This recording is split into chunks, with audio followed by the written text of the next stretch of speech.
Hello students, I hope you all are doing well. I went through the GS paper 2 that was conducted day before. Okay, so what are my observations?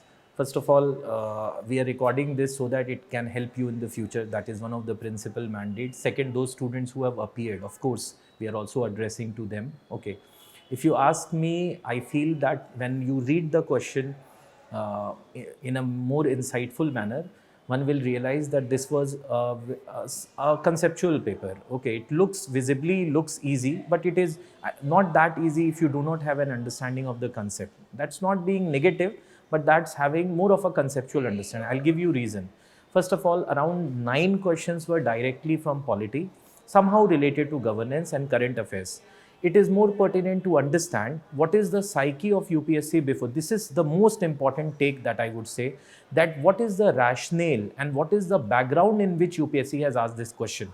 Please understand that if we don't understand this, we will not be learning for the future. So few things I would like to mention.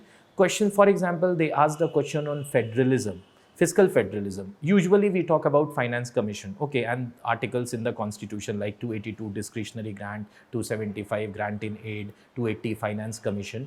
But the point is, here they have asked a question, how planned development in India has affected fiscal federalism. You see the question, they are not asking fiscal federalism and the static articles or the recommendations of 14th or 15th Finance Commission or the constitution of 16th Finance Commission. They are not asking how planned development has led to fiscal federalism. For example, some states which are relatively more developed and some states which are less developed. Now, those states which are more developed due to planned development, there is one line which you will often hear, that they say ki, we contribute more to the direct taxes, so we should get more share in the devolution. This is one line which politicians across the developed state, you will find this mentioning, that we are contributing more to the direct tax kitty, so we should get more money.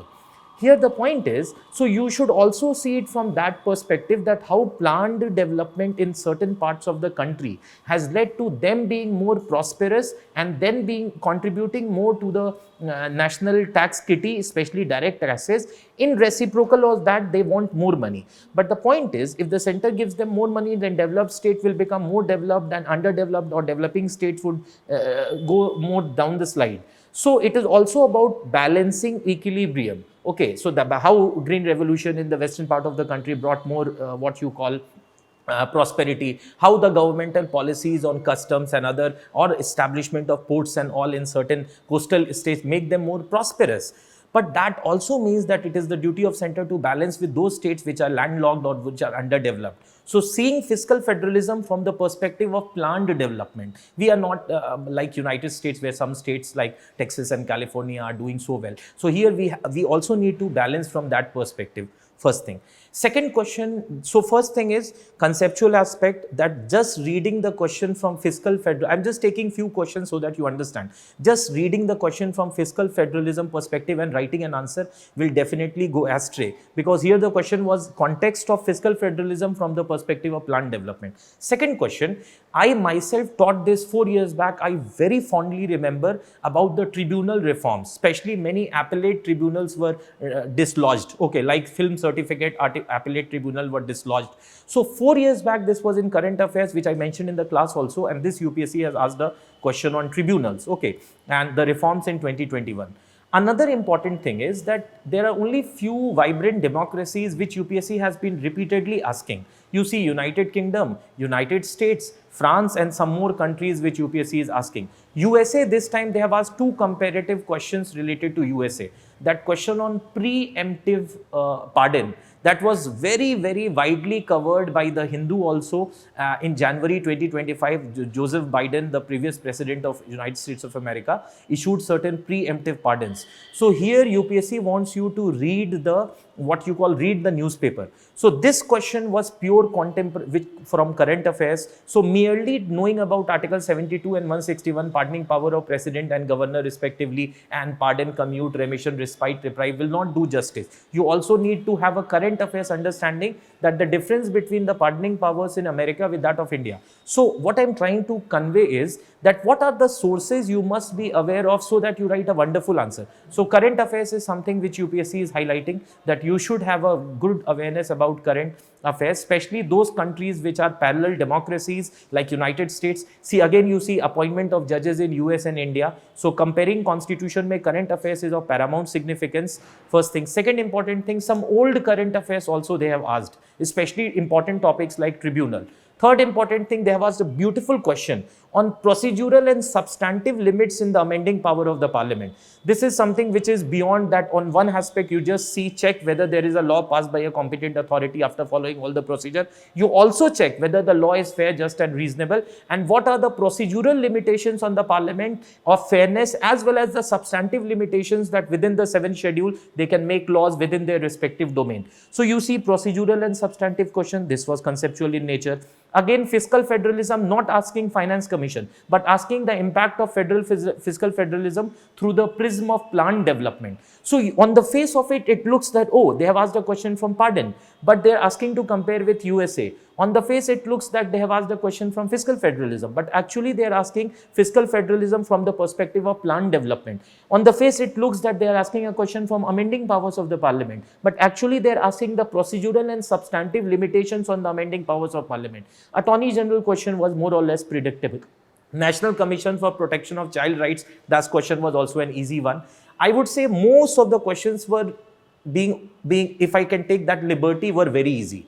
But if you will not add the tinge of current affairs, or if you will not add the analytical aspect, by analytical I mean you not only know the amendment powers of the parliament, but also know the procedural and substantive limitations on the power of parliament. So UPSC is very clearly making it a point that, one, you need to have a very sound understanding of current affairs, reading newspaper. Second, you should also know the happenings of the world, and most importantly, 3-4 prominent democracies which are always finding parallel with that of our country.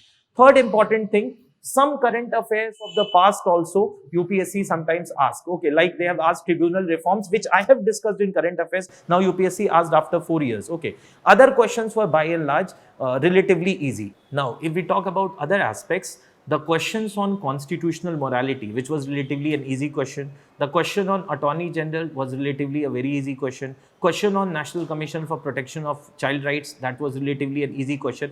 One question, corrupt practices, that has always been discussed in the class, section 123 of the Representation of People Act. Here UPSC wants you to read at least section 123. There you will know whether disproportionate assets is also a corrupt practice or not.